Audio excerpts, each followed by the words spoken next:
may be seated.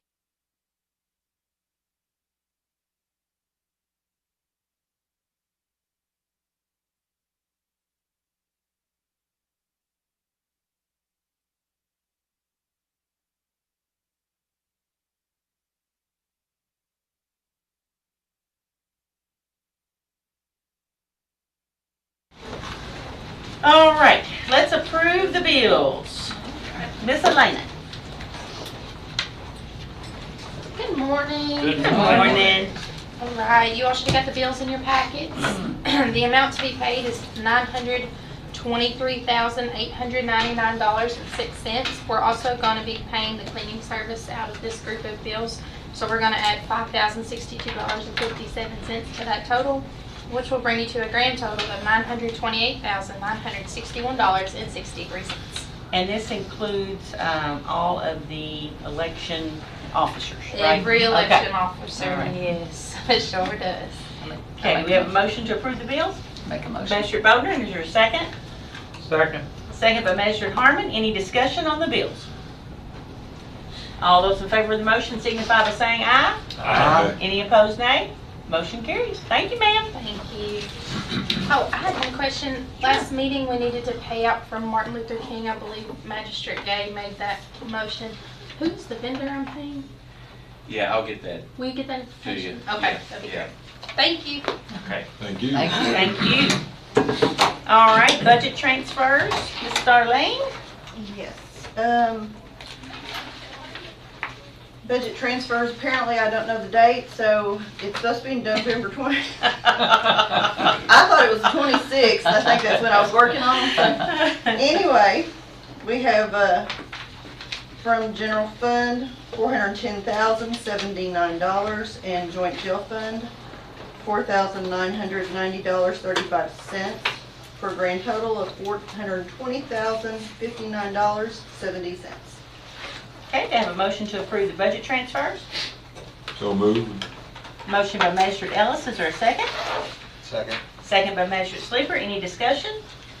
All those in favor signify by saying aye. Aye. Any opposed, nay? Motion carries. Cash transfers? Yes, we have 4. And apparently I thought I had not done a transfer and I did it again. So I'm going to reverse that transfer now. Oops, that was you from did the it again. So oops, I did it again. So Brittany, come on back. Yeah. And that came from the surplus sale. So I'm doing general fund to joint jail, general fund to public works to general fund, and EMS to general fund. And I just wanted to do each one separately to make them clean and neat. So they total altogether $149,665.65. So it's basically just correcting a duplicate. I'm correcting three duplicates. The general fund to public works for $75,471.62 is FEMA Okay. money that came directly into the general fund, but it is primarily all out of the public works. Okay. So I just need to move it over there. With all the ash trees and potholes and everything, are we in pretty good shape on public works? Yeah, right now we're in good shape. About 550. Okay, good. Thank you. All right. Do we have a motion? I'll make that till second. Okay, motion by Magistrate Gray, second by Magistrate Bodner. Any discussion on cash transfers? All those in favor of the motion signify by saying aye. Aye. Any opposed, nay? Motion carries. And then you have a new line item. Okay. Yes, I actually have 2. With the newer models of the election machines, there's the programming and so forth that goes into those. So that required a new line item. So I do have 01506534800, which is election program support. And then we also received, they refer to it as a grant, and it's money that comes from the Friends of Constitution Square Endowment. And it automatically came to us once it reaches a certain point. So, And we'll be talking about that more later. yeah. Not today, but later. Yeah, so I needed to add a line item to actually separate. I do have an endowment receipt number, I needed to make this one a separate one because they are two separate different things. So this is 010000478281, and it is Friends for Constitution Square Endowment Grant. I'll make that motion. We have those two new line items. Okay, have a motion by Magistrate Gay, second. Second by Magistrate Harmon. I saw him first, sorry. Everybody's had their coffee and ready to go. I defer to my elder colleagues. No! Any discussion on the new line item? Okay, all those in favor of the motion signify by saying aye. Aye. Any opposed, nay? Motion carries. Thank you, ma'am. Thank you. Appreciate it. All right, Magistrate Sleeper, if you can get the Lady Rebel soccer team in here, it is time for them.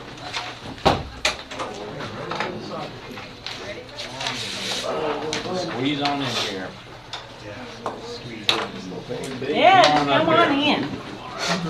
Let's move this.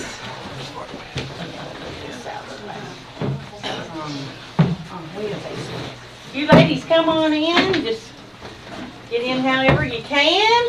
Awesome, good to see you all.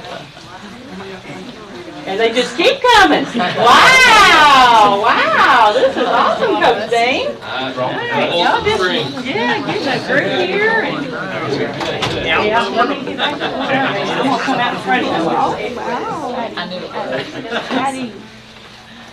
We invited the Lady Rebel soccer team here today to give them a little honor. They made it to the Final Four. Now, y'all correct me if I'm wrong, but the Final Four for the first time in school history. Is that right? Yes. All right. Who are the seniors in the group? Yes. Yes. Who are the seniors in the group? Okay. Juniors? Sophomores? And freshmen? Awesome. So we have a class act building up for the next few years, right? Yes, ma'am. All right. Is there anything that you would like to say on their behalf, Coach Dean? Nothing more than just that, you know, we were proud to represent our county and represent public schools. We were the only public school out of the 4 teams. Awesome. The other three were all private Catholic schools. So, Awesome. 2 of which were all girls. So, you know, I'm proud as heck of these girls. They did a great job, and to do the things they did and overcome and still keep their academics at the level that they're at. And these are impressive ladies. Yeah. Well, that is awesome, and the fiscal court supports you all today and going forward. So just keep trying, get back in there. Next year, get another Final Four, and maybe even on up to the championship. That would be great. But today, we're going to honor you all with a certificate to the Lady Rebel soccer team in recognition of your very successful 2023 season. Boyle County Lady Rebels scored more goals than any other team in the state, kicking them into the state Final Four. And that's on behalf of the fiscal court and myself. So I'm gonna, let me jump in here and get a picture with you, Coach. You want in? You're good. No. All female picture. There we go. Yes, get in there. Get in there. I think I'm Here, I'll even give you girls. 1, 2, 3. Thank you.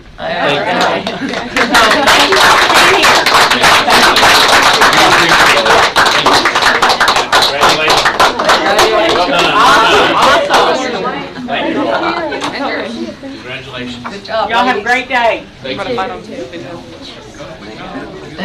Yes, you're welcome. Hey, Brian, good to see you.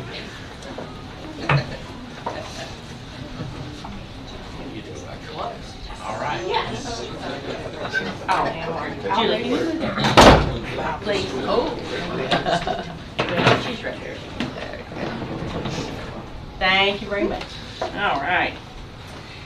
Okay, next up is Jack Hendricks with VFW. Probably gonna ask for money. I'll give it a shot. Just teasing. I'll give it a shot. I think he's telling us about some food to eat. Yeah, that's it. No, today we're not going to do that. We got kind of a special day today, as some of you may know. Good morning, everybody. For anybody who don't know me, I'm Jack Hendricks. I kind of represent the VFW here today. As you can see, we got several of our members here and our officers down at the post. And along with our AMVETS partner back there, we got probably, excuse me, 110 years of service sitting here. Wow. So that's Thank you. quite a bit of service. But we've got 2 or 3 things I want to cover this morning, and I'll try to be brief as I can. First of all, on behalf of all the veterans, I want to thank the Fiscal Court for your support and help with the Veterans Day event. The surprise announcement by the judge was a big hit concerning the new veterans parking sign out front, so we thank you all for approving that. This year we served approximately 500 veterans, and Sharon says that's probably 50 to 100 short because some of the folks didn't register. And if they don't register, they just kind of slip in and we don't know about it. Still was down. We had 50 guests and about 76 volunteers this year, including some of you all, so thank you all very much. Down from previous years, but I think it was because we had 3 years that we didn't have it, and still people are concerned about other things too. Passed out a flyer or 2 there, and I've been up and passed them out before to some of the departments. And the judge tells me that she sent a email to all the department heads so everybody knows about it. The reason we want to do that is a few years ago when we had this event, some folks said we didn't know about it. So if they don't know about it now, it's their fault, the way we've done everything. But anyway, we've got those flyers, and it's the city-county dinner that's scheduled on December 13th, 11 to 1 at the showroom on Lebanon Road. So if you would, just make sure everybody knows about it. Come on out and enjoy a good meal on the VFW. We appreciate the invitation. You know, this is something the VFW has done for the past over 20 years, minus the last 3. The event's just a community service, and we'd like to say thank you to all the employees for the city and the county, first responders, elected officials that work for us over the year to keep our county and community safe. I'd like to introduce Donnie and Cindy. Donnie, stand up. This is our post commander at the VFW. He's taken over this year, doing an outstanding job. His name's Donnie Canaster. This is Cindy Poland. Canatzer. I keep one of these days I might get it. We're famous in the military for getting names wrong. I can get Cindy Poland. That's pretty simple. I don't have a problem with that one. But Donnie's the commander and doing an outstanding job down there of getting things back to a community VFW, which is what we've all wanted for years. And Cindy is our quartermaster, which in the corporate world, that's CFO. So she handles all the money and keeps us straight. And I have to say, we probably have one of the top 10 most lucrative posts in the state. And a lot of that credit goes to Cindy. But she takes care of all that. As well as that, she holds about 5 other offices. The other main office that I call it is very, very important, is service officer. The service officer, among other things, helps veterans get the benefits and things that they've earned. And at times, there's been veterans that's went through every other avenue to find and get that benefits and couldn't get them for whatever reason. And Cindy works her miracle and she's got it for them. So she's done that several times. So we really appreciate her for that. The veterans especially appreciate her that she's helped. They also, Donnie and Cindy both, are going to, and they volunteered to be helping me in the city and county with the Veterans Memorial. So, you know, if something happens sometimes that I'm not available or whatever, you might see one of them come up and ask for maybe some money or bring you something to say thank you. Not always. I love you, Jack. You know how many, I know you do. I know you do.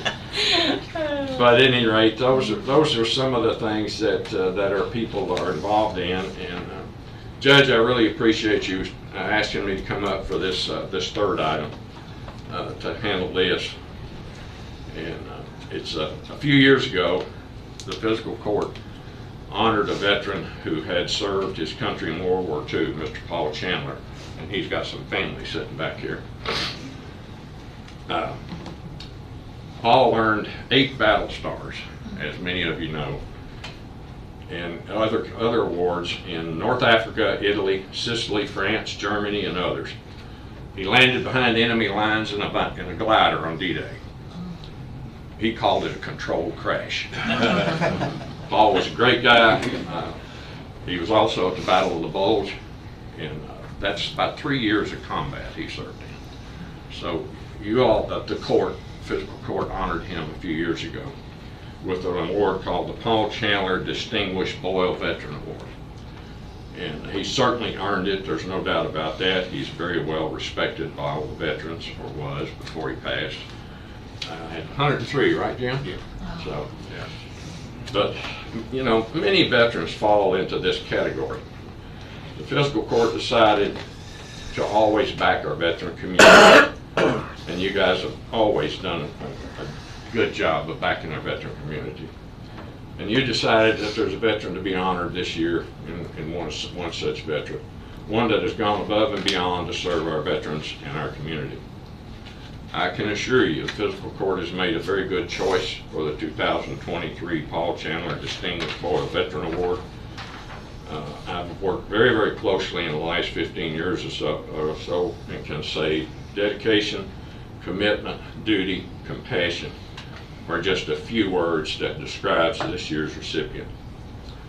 The work she has done in the highest standards of the military and the VFW.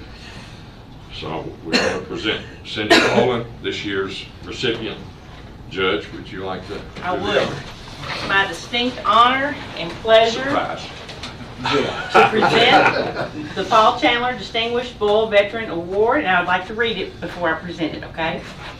Let it be known to all that Cindy Poland is hereby recognized for her significant sacrifice and service to the military veteran community in Boyle County and the Commonwealth of Kentucky. Lucinda Cindy Poland is a retired U.S. Navy serving our county for 21 plus years.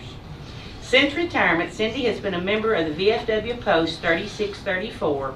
She has been in leadership roles for the post for most of those years, and her most important offices has been as the Post Quartermaster and Post Service Officer. Serving as quartermaster, she is responsible for the post finances and all that goes with that responsibility, and service officer, which that office takes care of the needs and earned benefits for all of our veterans. Many times in the past, she has been able to help veterans through the red tape and get them the benefits they have earned when no one else could. Cindy has performed both those jobs at the highest standards of the military and the VFW. Along with that, she has been very active in community activities such as organizing and directing such things as the KSD Easter egg program for the kids, as well as Christmas activities for the kids. Organizing the city-county luncheon, as well as working with others to make it an event that all folks at the city and county look forward to. Also raising money for the police and fire department drive for Christmas gifts for the less fortunate kids in Boyle County. She has been a major community leader in several events and a significant organizer of numerous veteran-supported functions. Committed, dedicated, and compassionate. A woman on a mission are just a few descriptions that capture Cindy's passion for our veterans and our community. It is impossible to list all the achievements and the great work that you have done as it relates to our veterans and the VFW, but what's listed above are some. I can't think of a more well-deserved, better person to receive this award, Cindy. Thank you.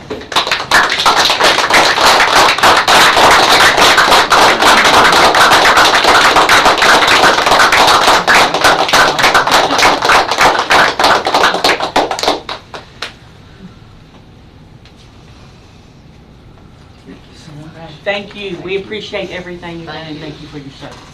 Hope y'all enjoy the county city dinner. Would the court like to get a group picture? Yeah, why don't you all come up and let's get a group picture. with our distinguished veteran. I must have been late. I wonder you told me I had to be here. We're probably I was gonna- trying to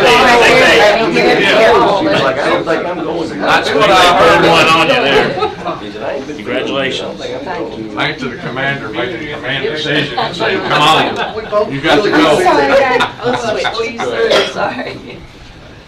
There had to be a reason my husband got out of bed. Come on here, Barry. Yeah, get in here, Barry. Cindy, by the way. Place, right there. Cindy, this is your magistrate, by the way. If you ever need anything over there, just let her know. I'll keep that in mind. Yes. All right, can you see everybody? Perfect, yeah. 1, 2, 3. And let's get Jack in here. I was just gonna say, did Jack? Oh, yeah. Oh, okay. Kneel down. No, you have to. You insist. You Let me insist. get by Cindy, I start. Now, can you get Paula? I can. Okay.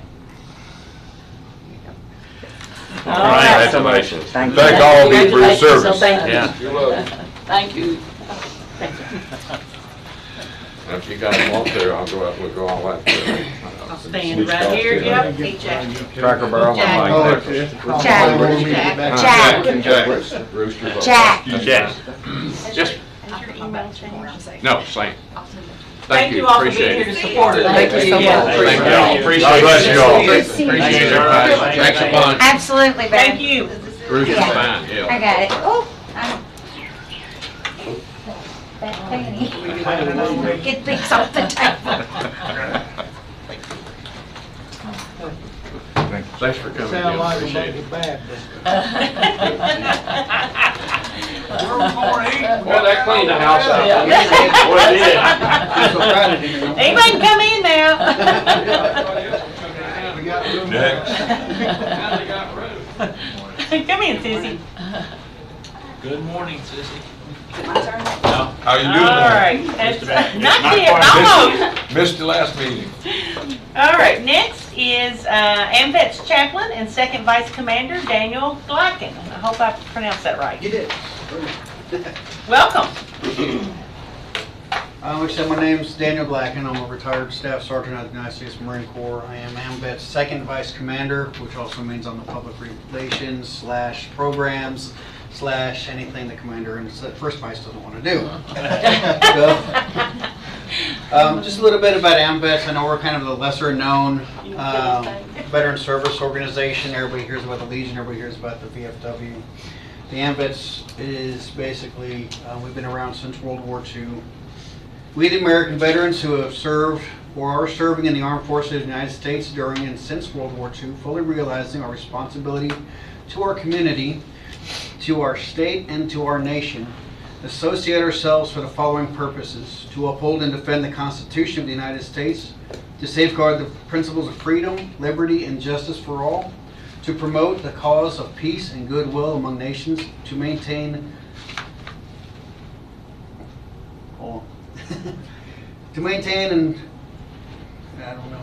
inviolate, to the freedom of our country, to preserve the fundamentals of democracy, to perpetuate the friendship and association of these veterans, and to dedicate ourselves to the cause of mutual assistance, this by the grace of God. That's from our preamble. As some of you may know, we had a car show back in September 30th. Yep. Yep. 6 TBIs later, I'm telling you, my brain doesn't work as well. And the fiscal court donated generously to help us make that event possible, and it was a great success for the 2 months we had to put it together. And we would like to award you, I know there was an ask for some t-shirts, so I know it's 2 months later, but we finally got everything together. So we did get you your t-shirts, and we did get you a plaque. We call it a sponsor award. This is presented to the Boyle County Fiscal Court as a gold sponsor for AMVETS Post 123 Car and Bike Show. Awesome. So we'd like to present that to you. Awesome. Thank you. Let's get a thank you for the t-shirts too.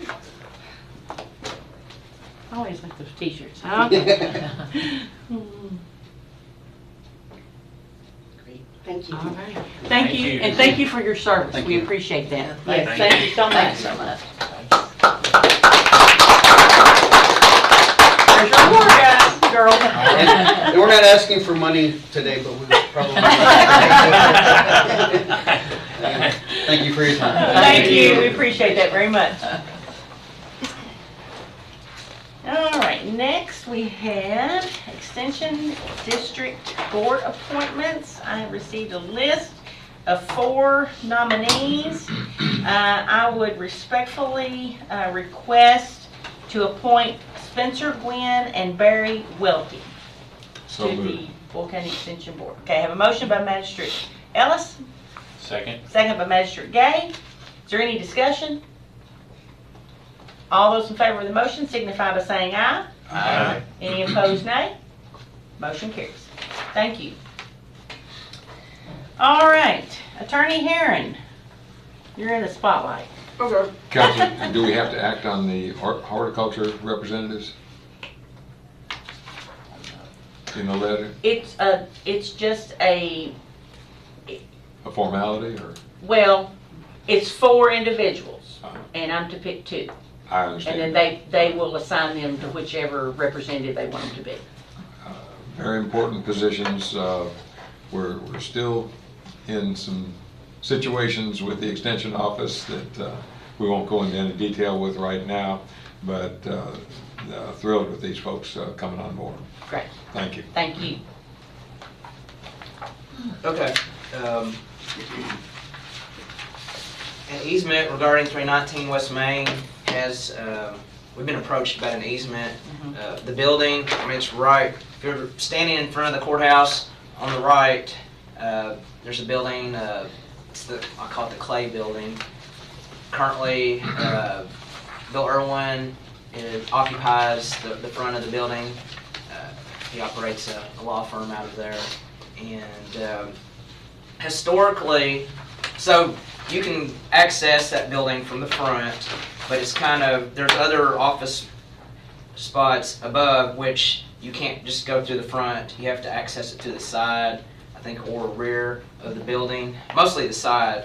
And back in 1943, the Boyle Fiscal Court granted a permit. They didn't grant an easement, they granted a permit which could be revoked after 90 days written notice for access, like to build a sidewalk, and that's there on the side of the building so that the owners of the building could access that property and be able to go in it, you know, and use it fully.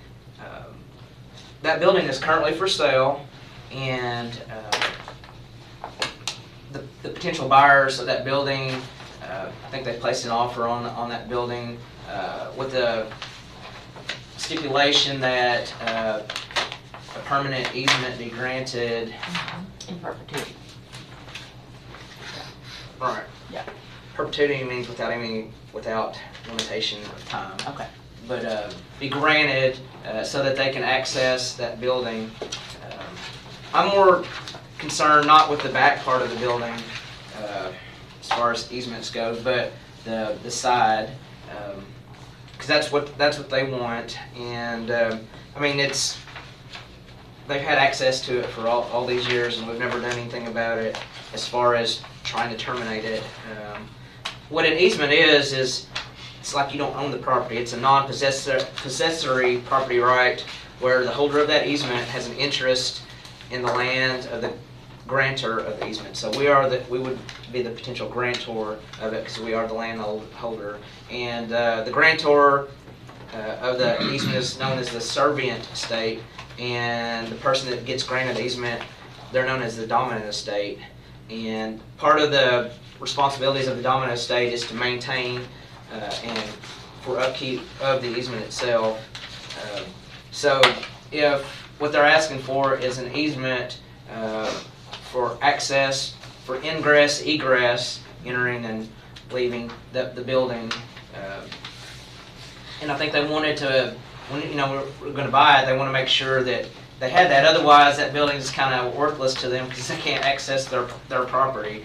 And So let me make a proposal. yes. This is something the court has done with several of the owners of the building, the court has always allowed a permit, for the owner of that building to be able to access that side entrance. So I think we continue with what the court has done in the past, but strike the 90-day notice and just change that to in perpetuity of whoever owns the building. Yeah, so That's, I mean, what they're- or something to that effect. If there's a That's motion what to they're that effect. requesting, isn't it? Isn't that what they're requesting? Yes, yes. So it's merely just striking the 90-day clause and inserting in perpetuity. Counselor, is that? Well, I mean, that's basically you're granting an easement, which Right. is, and perpetuity, like I said, is without any limitation of time, so forever. But, there's ways, But it's while they own the building. So if the building sells again, it could be changed right, well. with if the you- new owner. If you grant an easement, easements usually run with the land. Mhm. So, it's not necessarily running with the land. But say that you Okay. did grant an easement for that, property. Worst comes to worst, if there can be a condemnation proceeding if we run into something like, say that we're expanding the courthouse or whatever, and we really need that area. I mean, it's not that big an area anyway, but I would think that if we're going to build a new courthouse or whatever, that the back part is something that we're more concerned about. And they're not asking for an easement or anything for the back part. It's merely that side part. So So the easement's only to allow access to the building. correct. So that's all it's for. It's not, they're not getting any of our property. We're not getting anything for our property. It's just an easement to allow them access to their building. Yeah, I think it seems like a reasonable request to me because it's kind of a passageway anyway from We've the done it back to the front. all along. They've been doing it Yeah. for On the 100 part of years. the procedure, don't we need a motion? Let's get a motion But Yeah. before that, the only thing I'd I like to said, make a motion. Yes. hold on, okay. Okay. Is that? Yeah. That the fiscal court grant an easement allowing public access to ingress and egress to the west and north side of the 319 West Main property in perpetuity. The proposal would no way imply a change of the deeding of that property, I correct? second that motion. Now you're saying west and north. I was just talking about the side. Yeah. So are you saying both, the back and the? Okay, we have a motion by Magistrate Sleeper, a second by Magistrate Ellis. Any discussion? So you want to clarify that point on the motion you were asking there? Oh, I don't know. I mean, we were talking about the side, but when he said west and north, that meant the back and the side. So I mean How far back does that line go? I just pulled the survey. How far back? does It that- goes back to almost the middle of the HVAC fence. So it basically goes to the back of their building? Our HVAC fence actually sits a little on Low their property. Yeah. So, there's the. Right in here? Yeah, right back here. Our HVAC fence, yeah. I mean, it's not much. It's my understanding they were more concerned about the side part, but I mean. I think So we it's should do basically an both. easement along that side of their property line? Yes. Is that what we're saying effectively? Judge, and I think the public needs to understand, and perhaps, I don't think we need an amendment for this to the motion, but with parades, Christmas parade coming in very soon, people park anywhere they can, because I've been in that situation. A young couple with a couple of tiny kids park back here. We don't want them to go around the moon to get out to Main Street. Oh, no, people use the sidewalks all the time. And so this gives them a direct access to get through there. Yeah. And then secondly, I assume that means that we're going to strike language at the bottom of page 330. Along with that, Counselor, 11 lines up, I think to make it completely clean, it says a revocable permit or license. I would believe, from a legal standpoint, that we ought to also remove the words revocable permit or, so that it reads assigns a license for it and continues on with the other changes. Well, I mean, I'm not going to write it exactly like that, but Yeah, it'd be this is not an it'd be a easement. new. This is not an easement. I think that to make it clear, which I would want, would actually to file an easement in. See, this is just in the notes from the fiscal court. I mean, a true easement is filed in the in the deed books at the courthouse, so we'll do an easement, you know, and with an easement, yeah, it's not revocable, so. I could be wrong, but we're on a timeline here, I believe from midnight tonight to get something. We can solid. approve it, and then, we can approve it as, yes, that's what we're gonna do, and then Attorney Herring can come back with the actual. Right, I think the main thing that they were concerned about is whether we're gonna do it or not, and if we vote yay to do it, then it's gonna be done. I'm gonna create an easement. It's a reasonable request, and so I think Yeah. we just need to do it. I'm Call the calling question, Judge. Yeah. Okay, all those in favor of the motion, to allow, well, I can't remember it verbatim, so On the motion, just approve. everybody in favor of the motion that Magistrate Sleeper presented signify by saying aye. Aye. Any opposed, nay. Motion carries. Thank you. I think I won't be, I'm not gonna describe it in general, just say something about the north and east side, so, because it could change or whatever over time, so. Okay. Otherwise, we have to like hire a surveyor or something to actually describe that particular area. I mean, a lot of easements say a strip of whatever, so many feet by so many feet, you know. Yeah, so, all right. Sounds good. All right, thank Thank you you. all. And you all have got the notes from the previous court records, so y'all can see exactly what it did consist of. Okay, thank you very much. Thank you, Attorney Herring. Next is Animal Shelter Director, Sissy Slone. How are you? I'm good. How are you guys? Good. Good. Are you feeling better? I am better this week. Good. So I'll start with hiring cleaners. So you ask why we might need cleaners. Today's a really good example. I'm here. One officer's on call. The other one was taking a dog to the vet. So that puts us back on cleaning for a couple of hours and starting our in-office procedures. So we would like to double the hours of one cleaner and then maintain the hours of the other and then hire a third cleaner to pick up extra hours so that we can have someone in there. How many total? 3. Yeah. This is And- something that, I'm sorry, go ahead. No, it's they're part-time. Yes. Nobody will go over 100 hours Okay. a month. Go ahead. And this is something that we've talked about for a while within the Animal Control Committee, and it kind of the cleaning situation, if we had it before, and then it went away during COVID, and it just hasn't been reinstituted until now, and so I'll make the motion that we, approve the staff's recommendation on the cleaners. Okay, I have a motion by Magistrate Gay. Is there a second? Second by Magistrate Sleeper. Any discussion on hiring 3 part-time animal cleaners? We already have 2, so we'll hire a third. A third. Okay. Oh, okay. Yep. Oh. I'm glad you clarified that, because I was like, we're gonna hire 3 part-time You're cleaners. gonna double. Okay. For a total of 3, we're gonna hire 1 more. Yes. Okay, woo, okay, that really puts it in perspective. All right. Everybody in favor of the motion to hire 1 part-time cleaner, signify by saying aye. Aye. Any opposed, nay? Motion carries. All right. And then the next topic is going to be the foster program manual. There's a lot of moving parts for this. So this is just an agreement and the manual.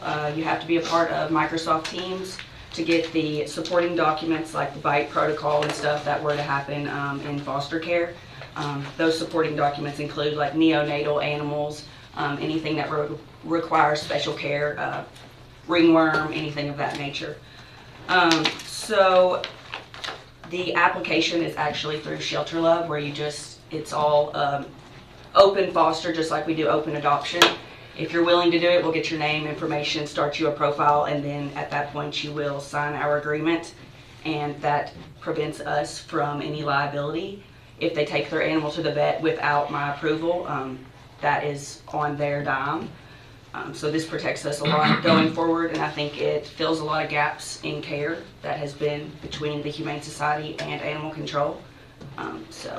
Is this pretty much just a standard foster program manual that you just Yeah, change the names to protect the innocent? Yeah, exactly. Or the guilty? Yeah. So fostering will Make it our own. be the animal control responsibility and not the Humane Society? Yes. Okay. Humane Society will be involved. Okay. Because it is going through Shelter Love, they have access to that Okay, as well. okay. So there'll be a link that people will fill out where we get their profile set up, and at that point they'll get emailed this, and the supporting documents get added to the Shelter Love team. We just got approved for Maddie's like pet assistant, which is where the foster will have access to everything we have access to, like medical wise. Okay. Not anything like owner surrender information or stuff like that, but anything they would need to know while that dog is in their home. And Carrie, Humane Society's good with this? I think we're gonna work collaboratively, but I really am thrilled. Okay. that she's putting us together. Okay. And if I may say. Yeah. We love her. We do too. Yeah, it's working great. Carry on. Awesome. Yep. So I think that wraps it up. This document's super simple, but there is really a whole binder that goes with all of this because no animal is the same. And now, is this a new program? yeah, or there is is this something that's there is no foster program in line, and there's been calls to Dr. Jack and stuff that animals are showing up without the medical care documentation. Okay. And doing this will prevent that from happening in the future. So what is the overall purpose to make it? So the point is, a big part is neonate animals. So we're getting a lot of sick kittens in, which we can't turn away because that is injured or ill, and they can't survive there. My first week here, I ended up with a bottle baby cat in a cardboard box in my bed that I had my timer set for 2 hours to feed it. So it has to go somewhere. So if I had a foster that could fulfill that need, I mean, we could honestly raise that in our care, or we can transfer it to a rescue. But in the time being, it has to be cared by someone, and I really can't do it all. Right. Yeah. You can't take 10 cats home. No, and put them in your bed? That's the way you do it. Okay, so you would like fiscal court to adopt the foster program? Yep. Okay. And become part of the manual. Yes. The animal control manual. Animal control manual? Yes. Okay. And I want to make a motion. All right, motion by Magistrate Bodner, is there a second? I'll second it. Second by Magistrate Gay. Any discussion? Yes, Judge, and it's beyond just the manual. You can't turn the news on now 3 times a day without hearing about this new virus that's coming in.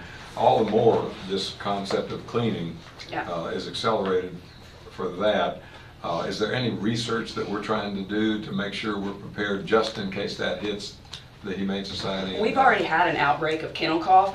I know that it's not the specific strain that the rest of the country's dealing with because ours was reacting to antibiotics.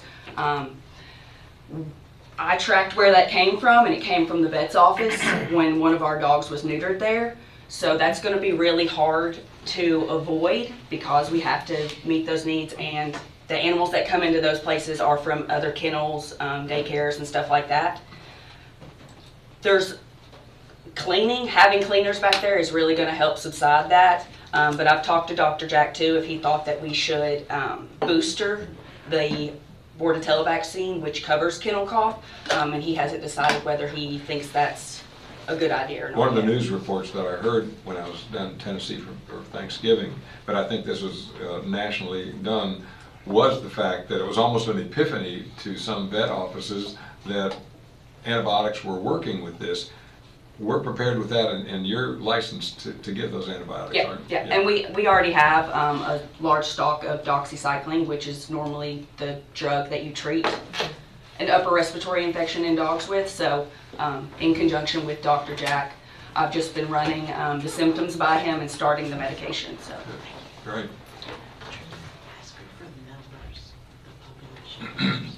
Okay, what's your population right now? Do you have we've got 13 dogs, 2 cats. 13 dogs? We've got lots of dogs that want to come in, but we're focusing on, there's a couple dogs that are really struggling in the shelter, and if it gets to a point of suffering with them, I'll have to consider euthanasia, not because of space or anything, but literally if it's not for the best of the dog, I can't let them sit in a kennel with no And if outlet, they can't be adopted or fostered? Yeah, and I mean, they are... That'll be a last resort. Yeah, last resort, and that's just for their own quality of life. I've got dogs that are spinning circles and beating their tails off on the walls, so... And you put that on Facebook, a call for... Yeah, a call for help, so Yeah. hoping we get some help with those 2 dogs, and then we can take in other dogs as well, so. What's the total amount of dogs and cats you can take in at one time? 12 fills up the entire adoption hall, and then we don't love to keep animals in animal control hall just because volunteers don't have access to that area. We will, but it's just not publicly accessible, so it doesn't really help the animals any because the public can't come in and see them.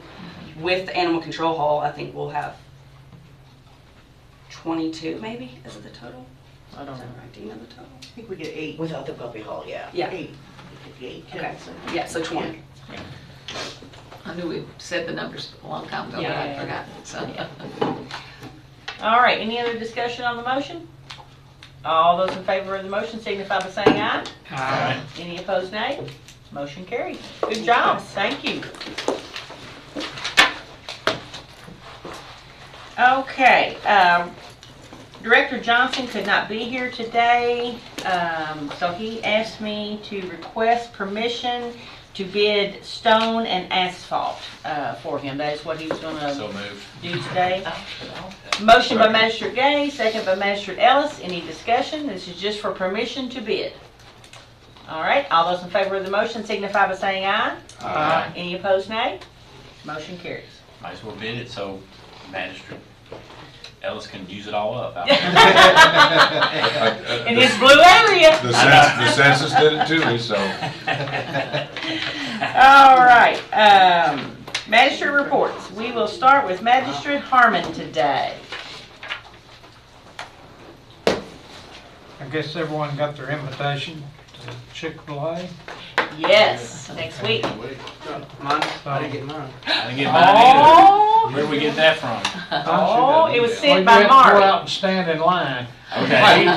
The chamber, I'll go with you. the chamber sent it out to all the magistrates. So you, yeah, you've got it. You just probably haven't seen it yet. Yeah. Close enough. I'll be told this date. That will be next Wednesday at noon Yeah. at Chick-fil-A. Nice. Yeah. So you I all heard should we have were an getting invitation. Yeah. Yeah. There's a problem with the entrance, in case you didn't know, last night's city commission, there is an issue between the developer and the gas lines that run through there. So it looks like the city is gonna have to close that main entrance if that's not settled by next Wednesday. And everybody will be directed via temporary signage to go in the Lowe's entrance. Oh, wow. And behind where KFC used to be. Mm-hmm. So just be aware of that, Yeah. and if you hear anything out in the community, you know that there is a problem with the gas line. Maybe it'll be resolved, they said, but Yeah. maybe not. Well, thank So be you. prepared. Awesome. Yeah. Well, it wouldn't be a Chick-fil-A if you didn't have some kind of crazy traffic. That's right. All right. What else is going on? Nothing else on the south end. Okay, good deal. Everybody's happy out there. They are. All right. That's You know how many awesome. calls I've got this year? 2. You're doing good. They're other districts. You just referred them on. Same with me. And all I say, I don't know. All right. That's Miss Bodner. I know, right?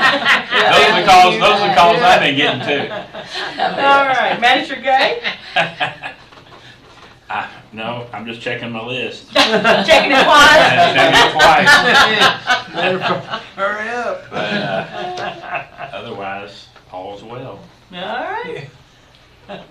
Major Sleeper? Yes, I will be presenting names of our homelessness task force today for approval. These candidates were referred, recommended, and selected based on their experience, their skill sets, their community involvement, and their passion for helping to improve the quality of life for all Boyle County citizens. The names are Amy Annis, Gary Chester, Amanda Cook, Charlotte Duff, Terry Dunn, James Hunn, Kathy Miles, and Angie Muncie. So I'd like to make a motion that the fiscal court approve these members to the homelessness task force. And that will establish our homelessness Second. task force. Okay. Have a motion by Magistrate Sleeper, a second by Magistrate Gay. Any discussion? Just want to commend Magistrate Sleeper on this Absolutely. initiative. It's wonderful. Yes. All those in favor signify by saying aye. Aye. Any opposed, nay? Motion carries. Thank you. And one other item, the EDA met, Economic Development Authority met on November 20th, and we're currently negotiating a contract on the property that was described in the Phase 1 KPDI project, but there were some conditions placed in the proposed purchase contract that were unacceptable, and so we have sent it back, and the attorneys are working on that, continuing to work on that. So that took the bulk of our meeting, and so I think that's the most pertinent thing to report on, and so that's where we're at with that. Still working. We want it to be the best agreement we can, right, for all of our community, because there were some things in there that just were non-starters. So, work in progress. yes, and then just like to make folks aware of this, on November 30th at 11:30 in the Center College Library basement, there will be a presentation made by the research team that was working to research homelessness, Center College student and faculty, and they'll be giving a presentation on their findings this Thursday at 11:30. Like folks, And that was where again? it's in the basement of the library. Library, okay. You find Abraham Lincoln, go in the door, and Down the steps. It's the Ball Camp Theater. Thank you. I couldn't think of the Okay. name of it, but yeah, All right. That it? that's it. All right, thank you. Magistrate Ellis? Thank you, Judge. Well, unknowingly, Magistrate Harmon and Magistrate Gay have ceded their time to me because I only have 10 items today. Oh, wow. Oh, man, here I was hoping we'd be done by 10 o'clock. We may still. Well, maybe, well, not even 1 minute.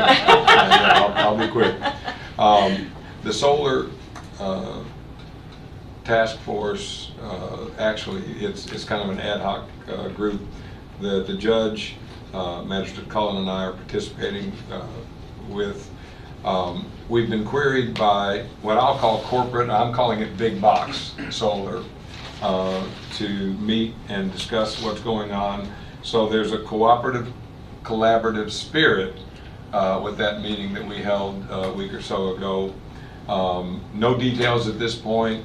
I know that Danville City Government just last night took some action, I believe, and I responded to Commissioner Holland with a lengthy email that I copied you, Judge, and Chris on, that we're in the planning stages of what we will do, and that we'll work in every way we can with Danville City Government. Very interesting development with a task force of the Extension Office. As you'll recall, there's been more than a strong level of consternation with decision-making being made at the Extension Office on the use of the building and the grounds. The existing building up until 3 or 4 years ago was a multi-million-dollar building paid for by local, state, and federal dollars. The expansion 4 or 5 years ago, as I recall, was an $8 million. Again, our taxpayers participating in that extraordinary campus. And yet there have been decisions limiting agriculture and other entities using the grounds and the buildings.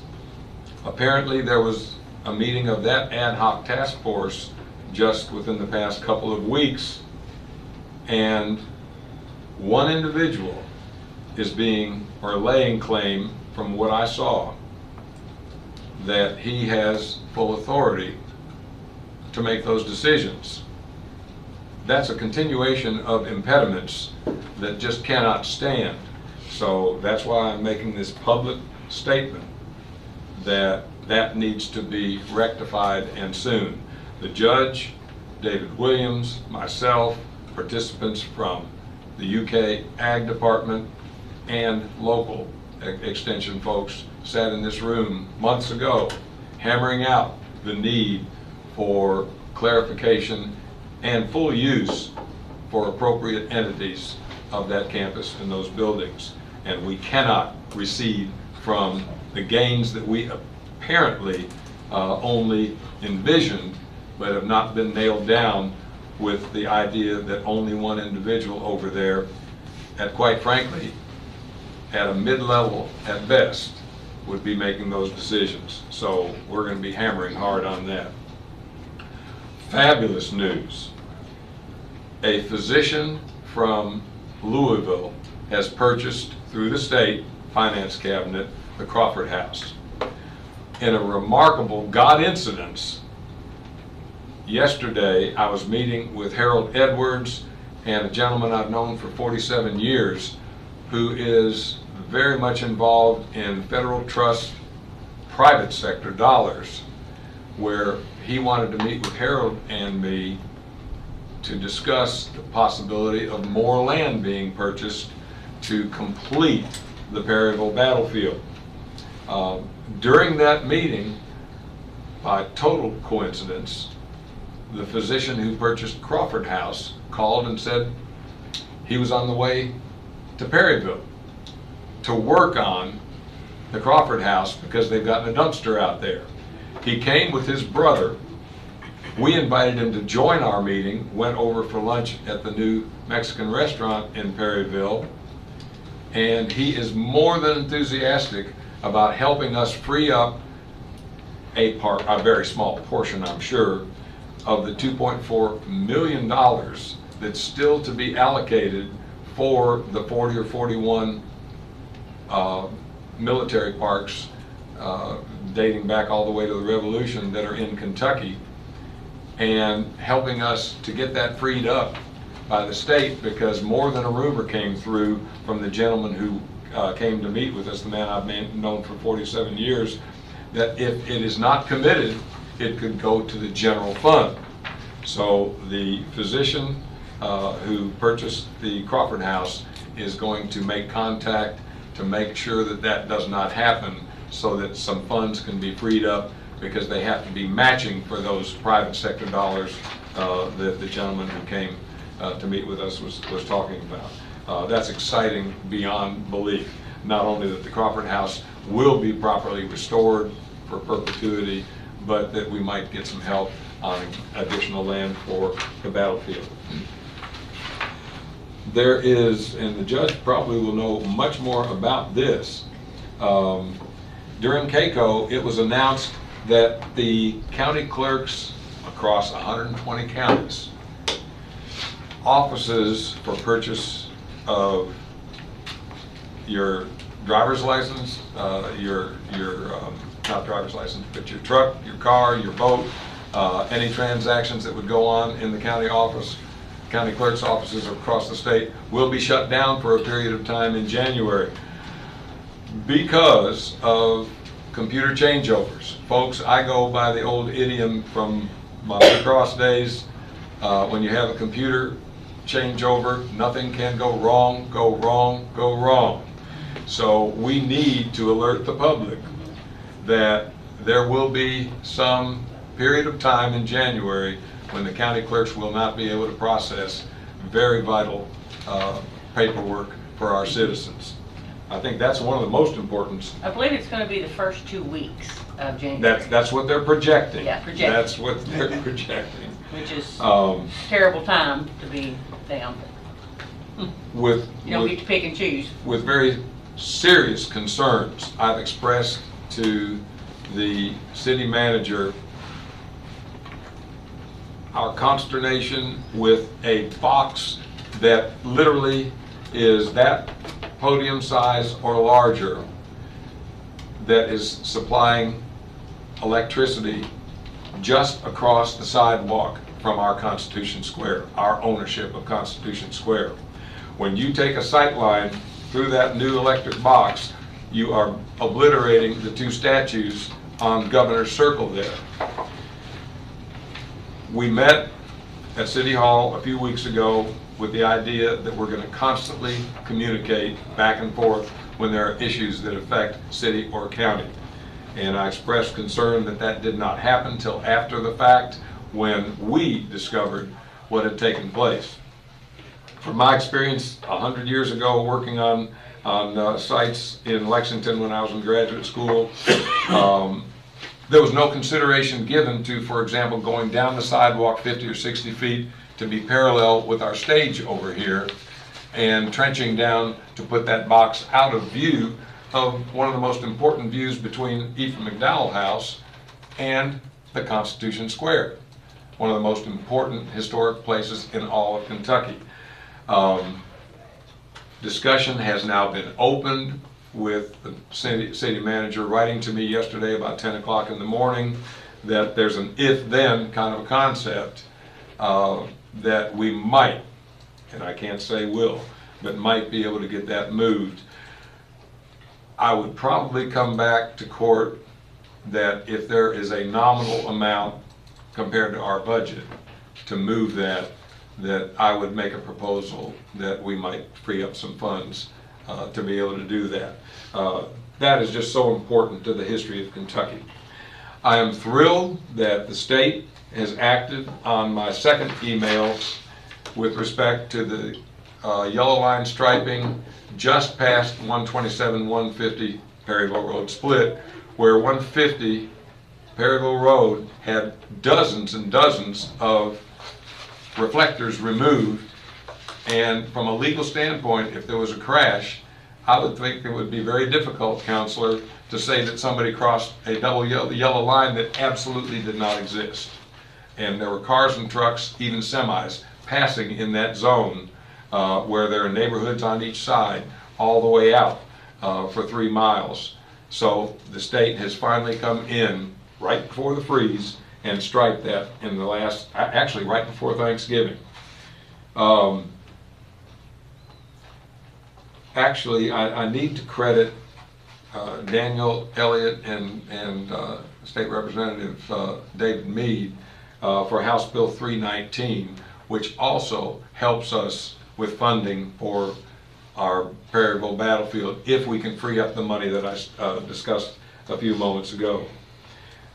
Just discovered something this morning in a reply from the state, and this is a problem right in front of Center's campus. Our friend and former magistrate Phil Sammons has jarred his teeth many times going into town because the manhole covers after new asphalt comes are receded. You literally can knock your car or truck out of alignment. In Perryville, they're as much as almost 3 inches deep, and I wrote the state a second memo just last week asking, what could be done about it.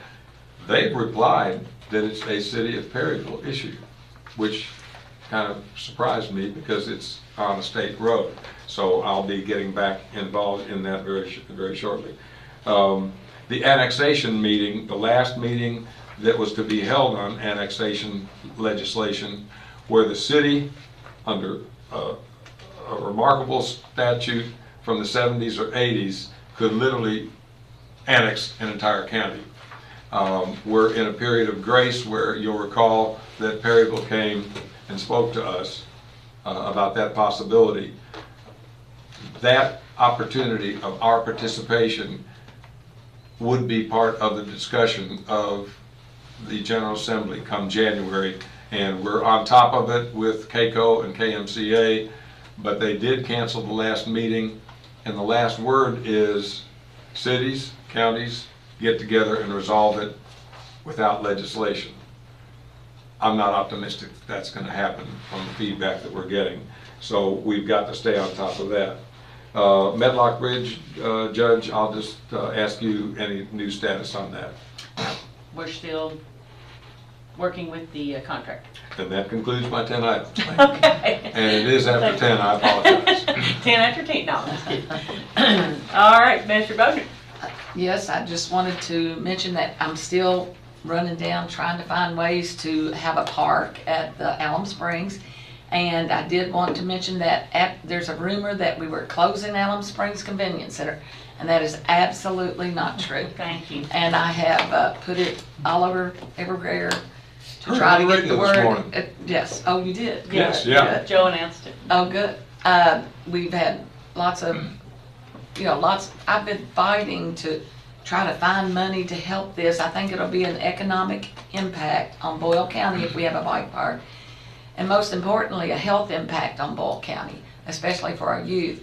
And so but I absolutely would never close a convenience center for that. There's just too many other options out there to even consider that. So I do want to share that, and most importantly here, I want to say, go Rebels. I've got two grandsons, 10 and 21 are my grandsons, Avery and Austin Bodner, and I'm hoping they bring home the gold on Friday night and that they all come in here and we can celebrate a big state win. I know they love it. They love every minute of it, and I'm out there yelling and screaming and being silly with them Judge, every not day. if, but when that happens, we might have to convene out at the showroom so that we can have all the football players before the court. That's true. That's all I have. You want to mention the parade? Excuse me? Junction C parade? Oh, yes. Yes, I didn't even, I can't remember the date. I didn't write It's anything the down. Do you know? 16th. 16th, yes. Yes, that's right. I don't know, are we going to have a? That's what I'm gonna ask, yeah. I'd love to do it. If whoever wants to participate, in Perryville was this past weekend, but Junction Cities is the 16th. I haven't signed up yet because I wanted to wait and see what everybody wanted to do. I can be there. Okay, so we can sign up for that. I did sign us up for the Danville Parade, which is the 9th. So I just need to know how many want to participate, so I know what kind of vehicle Numbers. or whatever, to. Be there. Okay, Be there. okay, all right. Okay, I don't want to take your time. That's it. That's all I have. That's So, okay, yes. all right, thank you. Okay, so I've got several dates that I want to throw out there. We've already talked about the parade. The tree lighting ceremony for the city will be Saturday night. I believe it's at 6. Do you guys? That sounds right. No, okay. 6 o'clock for tree lighting. The 9th is the Danville Parade. The 13th is the City County Luncheon. I just want to make sure everybody gets these dates. December, we have changed both fiscal court meetings in December. The new dates are the 11th and the 21st. The courthouse will be closed on the 25th and 26th for holiday. Oh, well, I think I had the wrong time, if you're looking at mine. Okay. Also, December 29th, which is a Friday, and then January 1st, which is New Year's Day, Monday. That'll be when the courthouse will be closed. So it's not going to be Monday, Tuesday of both weeks. It'll be Monday, Tuesday for Christmas, Friday, Monday for New Year's. Did you mention Inauguration Day? Inauguration Day is the 12th. Courthouse will be closed for that, and you all should all have gotten invitations if anybody wants to participate in that. I have asked the Boyle County Performing Arts to be part of the inaugural parade, and they have accepted. So that form was sent in, and so they will be in the inaugural parade to represent Boyle County. Blacktopping. The remainder of Old Springfield Road is now completed, so that whole road is now blacktopped. We have about 6 roads that we're wanting to get resurfaced before winter sets in. The next 2 roads will be Oscar Bradley and Godby Lane. So, once we get Magistrate Ellis taken care of, then we will make, I'm just teasing. But those are the next 2 on the list, is Oscar Bradley, Godby Lane. Then we will be moving, there's a couple of roads over in the Forkland area. While the Blacktop company is here, we want to try to get what we can in close area. Then we need to go to East Knob Lick, and we're going to do East Knob Lick, and that's going to be in conjunction with Lincoln County, because part of that is, well, I think most of that's in Lincoln, but we're going to do that, and they're going to reimburse us. So that's the update on blacktopping coming forward.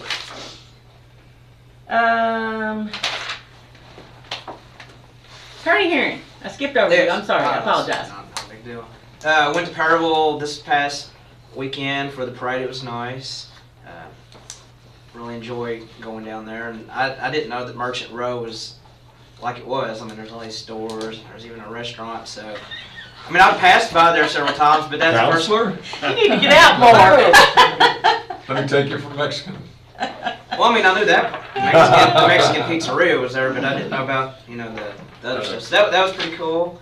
My family enjoyed that, and yes, the Rebels on. It was, hopefully, if we win, we'll surpass Danville. I mean, because they're tied at 11 championships. So, got my tickets for Friday night, and also come out to Walmart on Saturday. We've got a bunch of people ringing the Salvation Army bell, including Magistrate Bodner, 6 to 7. Don't 6 to forget. 7. I've got it in there. And it's always a lot of fun. My kids love doing it, and so it's a really good time. So come out and support the Salvation Army and Magistrate Bodner and myself and others on Saturday night. That's all I have. All right, Julie? I have two things. I'm going to participate with Terry Dunn on a workshop, a Zoom on opioid addiction issues with veterans, and so that's on the 30th. Hope to get some good information on that. And the second thing is I am currently assessing all the 33 counties that the Ethics Committee asked me to review their financial disclosure statements, and I'm kind of going through to see if there's any common threads so that we can bring something back to you, hopefully by the deadline. So we're working hard on that. I think they're meeting tomorrow, and kind of start that process of reviewing financial disclosures. So that's it. I contacted Kenton County, the Kenton County attorney, and she emailed their ethics information that they request to their magistrate and elected people. They don't have any differentiation between elected and like people on committees. It's all like one thing. But I gave that to Julie as well. Okay. Thank you. All right. Anything else from anybody else? All right. I move Motion we to adjourn. adjourn. All right, Magistrate Gay. Second. Second by Magistrate Bodner. All those in favor of the motion signify by saying aye. Aye. Any opposed, nay? A new record. We're adjourned. Go Rebels. Magistrate Cullen, if you're still there, you saw I how don't think fast